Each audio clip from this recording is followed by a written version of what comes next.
Ang mabuting balita mula sa langit sa araw na ito. Alleluia, Alleluia! Ito ang kordero ng Diyos, ang sala ng sansinukob, pinapawi niyang lubos. Alleluia, Alleluia! Ang mabuting balita ng Panginoon ayon kay San Marcos. Pinupuri kita, Panginoong Hesukristo.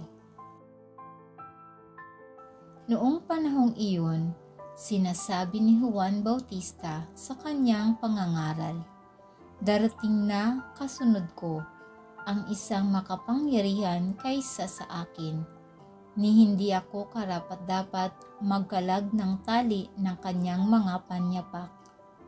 Binibinyagan ko kayo sa tubig, ngunit bibinyagan niya kayo sa Espiritu Santo." Hindi nagluwat, dumating si Jesus mula sa Nazareth, Galilea, at siya'y bininyagan ni Juan sa ilog Jordan. Pagkaahon ni Jesus sa tubig, ay nakita niyang nabuksan ang kalangitan at bumaba sa kanya ang Espiritu na gaya ng isang kalapati, at isang tinig ang nagmula sa langit. "Ikaw ang minamahal kong anak, lubos kitang kinalulugdan."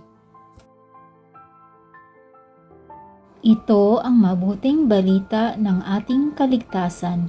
Papuri sa Diyos.